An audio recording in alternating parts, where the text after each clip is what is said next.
Indo Pak యుద్ధం కీలక మలుపు తిరిగిందా? రెండో రోజుకే దాయాది దేశం పాకిస్తాన్ చేతులెత్తేసిందా? దాదాపు 5 దశాబ్దాల తర్వాత పాకిస్తాన్ అంతర్భాగంలోకి చొచ్చుకుపోయి మరీ దాడి చేయడంతో భారత్ ఆ గర్భశత్రువు నిలువునా వణికిపోయిందా? ఆ దేశమిక చేతులెత్తేసిందా? తమను కాపాడాలని అమెరికా, రష్యా, చైనా లాంటి దేశాలను వేడుకుంటోందా?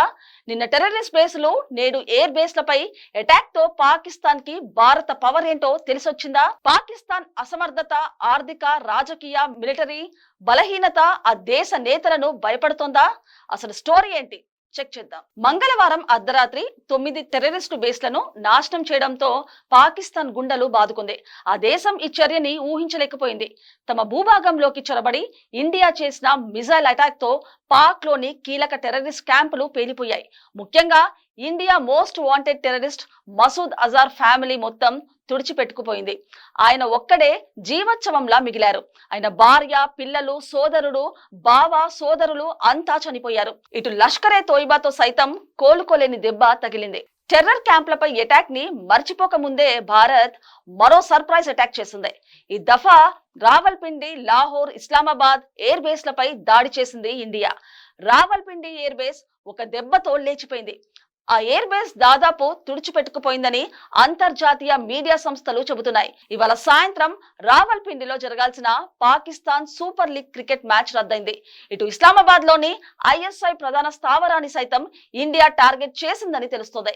ఇక లాహోర్ లోని పాక్ ఎయిర్ బేస్ కి భారీ డ్యామేజ్ జరిగిందని సమాచారం. ఇరు దేశాల మధ్య యుద్ధ వాతావరణం బ్యాక్ డ్రాప్ లో అత్యవసరంగా సమావేశమైన పాకిస్తాన్ పార్లమెంట్ లో విచిత్ర ఆవేదనలు వినిపించడం మొదలయ్యాయి. ముఖ్యంగా ఆ దేశంలోని కొందరు ఎంపీలు పార్లమెంట్ సాక్షిగా తమ దేశాన్ని ఇండియా నుండి కాపాడాలని వేడుకుంటున్నారు, కన్నీళ్లు పెట్టుకుంటున్నారు. ఇటు పాకిస్తాన్ ఆర్మీ చీఫ్ ఆసిఫ్ అసీం మునీర్ పారిపోయాడని, ఆయన ఎక్కడ ఉన్నాడో ఆచూకీ లభించడం లేదని సోషల్ మీడియాలో ట్రోల్స్ జరుగుతున్నాయి. యుద్ధం మొత్తానికి ఆయన కొద్ది రోజుల కిందట చేసిన వ్యాఖ్యలే కారణమని భావిస్తున్నారు. అందుకే ఆయనపై వేటు వేయాలని, ఉరిశిక్ష వేయాలని డిమాండ్లు మొదలయ్యాయి. పాకిస్తాన్ భయపడడం వెనక అనేక కారణాలున్నాయి. రాజకీయంగా, ఆర్థికంగా, మిలిటరీ పరంగా ఇండియాతో ఆ దేశం ఎంతో వెనకబడి ఉంది. ఇండియా చేపట్టిన ఆపరేషన్ సింధూర్ తో పాకిస్తాన్ రాజధానిలో ఉద్రిక్తతలు ఆకాశాన్ని తాకుతున్నాయి. జమ్మూ కాశ్మీర్ లోని పహల్గామ్ లో 26 మంది పౌరులు మరణించిన ఉగ్రవాద దాడికి ప్రతీకారంగా భారత్ ప్రారంభించిన ఆపరేషన్ సింధూర్ పాకిస్తాన్ ను కుదేళ్లు చేసింది. లాహోర్, రావల్పిండి, ఇస్లామాబాద్ సమీపంలోని ఎయిర్ డిఫెన్స్ సిస్టంలను మరియు ఉగ్రవాద స్థావరాలపై భారత్ ఖచ్చితమైన దాడులు చేసింది. ఈ దాడులు పాకిస్తాన్ యొక్క సైనిక, ఆర్థిక, రాజకీయ బలహీనతను బయటపెట్టాయి. ఈ సంక్షోభంలో భారత్ స్పష్టమైన ఆధిపత్యాన్ని సాధించింది. అమెరికా మరియు రష్యా వైపు సహాయం కోసం పాకిస్తాన్ ఆరాట పడుతోంది. మిలిటరీ పరంగా భారత వైమానిక దళం రాఫెల్ యుద్ధ విమానాలు, హరోప్ డ్రోన్లు మరియు రుద్రం-1 యాంటీ రేడియేషన్ క్షిపణులతో పాకిస్తాన్ యొక్క ఎయిర్ డిఫెన్స్ సిస్టంలను నాశనం చేసింది. S-400 ట్రైంప్ వంటి అధునాతన రక్షణ వ్యవస్థలతో బలపడిన భారత్ పాకిస్తాన్ యొక్క చైనా సరఫరా చేసిన HQ-9 మరియు LY-80 రాడార్లను సమర్థవంతంగా పనిచేయకుండా చేసింది. ఈ రాడార్లలో సాంకేతిక లోపాలు, స్పేర్ పార్ట్ల కొరతతో పాకిస్తాన్ రక్షణ వ్యవస్థలు చితికిలబడ్డాయి. ఇక పాకిస్తాన్ తన J-10 యుద్ధ విమానాలు మరియు బర్యాక్తార్ TB2 డ్రోన్లతో ప్రతిదాడి చేయడానికి ప్రయత్నించినప్పటికీ భారత్ యొక్క సుపీరియర్ ఎలక్ట్రానిక్ వార్ఫేర్ సామర్థ్యం, స్టాండ్ ఆఫ్ క్షిపణులు పాక్ వైమానిక దళాన్ని అడ్డుకున్నాయి. భారత్ యొక్క $79 బిలియన్ల రక్షణ బడ్జెట్, 1.4 మిలియన్ల సైనిక బలం, పాకిస్తాన్ కేవలం $25 బిలియన్ల బడ్జెట్, 6.5 లక్షల మంది సైనికులతో పోలిస్తే గణనీయమైన ఆధిపత్యాన్ని చూపించాయి. పాకిస్తాన్ సైన్యం జనరల్ సయ్యద్ ఆసిం రష్యా యొక్క సైనిక సహాయం కోసం విజ్ఞప్తి చేశారు. మేము భారత్ తో యుద్ధం చేయడానికి సిద్ధంగా ఉన్నాము అని ఇటీవల ప్రకటించారు. అయితే ఆ దేశం ఆర్థిక సంక్షోభంలో ఉందని, సైనిక ఆధునీకరణకు నిధులు కొరత వేస్తుందని, ఈ పరిస్థితిలో అమెరికా, రష్యా వైపు సహాయం కోసం చూస్తున్న పాకిస్తాన్ కు భారత్ యొక్క సైనిక శక్తి ఒక పెద్ద సవాలుగా నిలిచింది. ఆపరేషన్ సింధూర్ ని స్టార్ట్ చేయడానికి ముందే భారత్ పాకిస్తాన్ పై ఆర్థిక ఆంక్షలను కఠినతరం చేసింది. ఇండస్ వాటర్ ఒప్పందం నుండి భారత్ వైదొలిగింది. పాకిస్తాన్ కు నీటి సరఫరాను కట్ చేసింది. ఆ దేశ రైతులు, సాధారణ ప్రజలను ఆందోళనకు గురి చేసింది. పాకిస్తాన్ తో వాణిజ్యాన్ని పూర్తిగా నిలిపివేసింది. దిగుమతులు, ఎగుమతులు, రవాణా, విమాన సర్వీసులపై నిషేధం విధించింది. ఈ చర్యలు అప్పటికే బలహీనమైన పాకిస్తాన్ ఆర్థిక వ్యవస్థను మరింత కుంగదీశాయి. పాకిస్తాన్ యొక్క జీడిపి కేవలం $350 బిలియన్ల, అది కూడా ద్రవ్యోల్బణం, అప్పుల భారంతో కుంగిపోతుంది.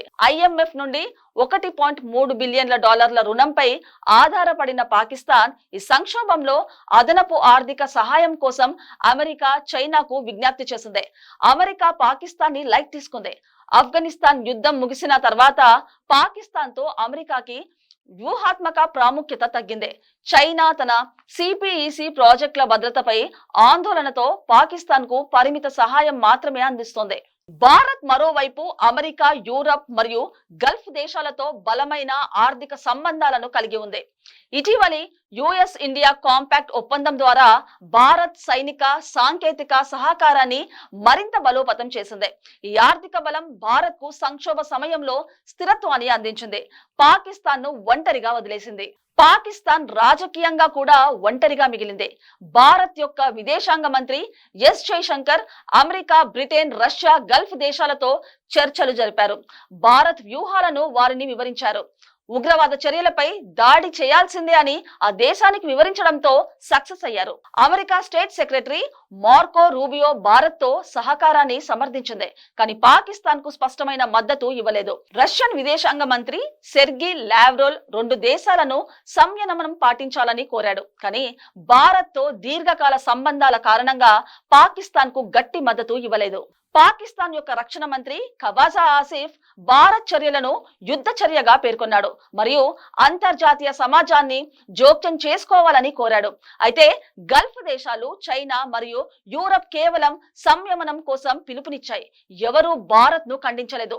పాకిస్తాన్ యొక్క అంతర్గత రాజకీయ అస్థిరత, ఇమ్రాన్ ఖాన్ జైల్లో ఉండడం, సైన్యం యొక్క అప్రజాదరణ దాని స్థానాన్ని మరింత బలహీనపరిచింది. భారత్ మరోవైపు దాని మల్టీ ఆన్లైన్మెంట్ విధానంతో అంతర్జాతీయ మద్దతును సమర్థవంతంగా సమీకరించింది. భారత్ యొక్క ఆర్థిక వృద్ధి, సైనిక ఆధునీకరణ మరియు దౌత్యపరమైన చాకచక్యం దానికి అంతర్జాతీయ వేదికలపై బలమైన స్థానాన్ని ఇచ్చాయి. అమెరికా యొక్క మేజర్ డిఫెన్స్ పార్ట్నర్ స్టేటస్, రష్యాతో చారిత్రక సంబంధాలు భారత్ కు 2 ప్రపంచ శక్తుల నుండి మద్దతులను అందించాయి. ఇస్లామాబాద్ లో ప్రధానమంత్రి షేబాజ్ షరీఫ్ మరియు జనరల్ మునీర్ అమెరికా మరియు రష్యాతో అత్యవసర చర్చలు జరిపారు. మాకు ఆర్థిక, సైనిక సహాయం కావాలి, లేకపోతే ఈ సంక్షోభం మా దేశాన్ని నాశనం చేస్తుందని షరీఫ్ ఒక రహస్య సమావేశంలో అమెరికన్ రాయబారిని కోరినట్టు నివేదికలు సూచిస్తున్నాయి. అమెరికా భారత్ తో తన వ్యూహాత్మక భాగస్వామ్యాన్ని సృష్టిలో ఉంచుకొని కేవలం సంయమనం కోసం పిలుపునిచ్చింది. రష్యా భారత్ తో తన దీర్ఘకాల సంబంధాల కారణంగా పాకిస్తాన్ కు స్పష్టమైన సైనిక లేదా ఆర్థిక మద్దతు ఇవ్వడానికి వెనుకాడింది, కేవలం దౌత్యపరమైన పరిష్కారాన్ని సూచించింది. భారత్ మరోవైపు తన దాడులను కొనసాగించింది. లష్కర్-ఏ-తోయిబా, జైష్-ఏ-మొహమ్మద్ ఉగ్రవాద స్థావరాలను ధ్వంసం చేస్తూ భారత్ పాకిస్తాన్ ను తీవ్ర ఒత్తిడికి నెట్టింది. లాహోర్, రావల్పిండిలో వైద్య ఎమర్జెన్సీ విధించబడింది. విమానాశ్రయాలు మూసివేయబడ్డాయి మరియు ప్రజల్లో భయాందోళన నెలకొంది. ఈ యుద్ధంలో భారత్ సైనిక, ఆర్థిక మరియు రాజకీయ కోణాలలో స్పష్టమైన ఆధిపత్యాన్ని ప్రదర్శించింది. S-400 రాఫెల్, హరోప్ డ్రోన్ల వంటి ఆధునిక సాంకేతికలతో భారత్ పాకిస్తాన్ యొక్క రక్షణ వ్యవస్థలను అధిగమించింది. ఆర్థిక ఆంక్షలు, నీటి సరఫరా నియంత్రణ ద్వారా పాకిస్తాన్ ను ఒత్తిడిలోకి నెట్టింది. అంతర్జాతీయంగా భారత్ యొక్క దౌత్యపరమైన చాకచక్యం పాకిస్తాన్ ను ఒంటరిని చేసింది. పాకిస్తాన్ తన బలహీనమైన ఆర్థిక వ్యవస్థ, అస్థిర రాజకీయ వాతావరణం, పరిమిత అంతర్జాతీయ మద్దతుతో ఈ సంక్షోభంలో చిక్కుకుంది. భారత్ మరోవైపు తన బలమైన సైన్యం, ఆర్థిక స్థిరత్వం మరియు అంతర్జాతీయ సంబంధాలతో ఈ యుద్ధంలో అప్పర్ హ్యాండ్ ను సాధించింది. మరి తమను కాపాడాలని ఇతర దేశాలని అర్థించే బదులు ఇండియాని వేడుకుంటే ఫలితం దక్కుతుందేమో అని కామెంట్స్ వినిపిస్తున్నాయి.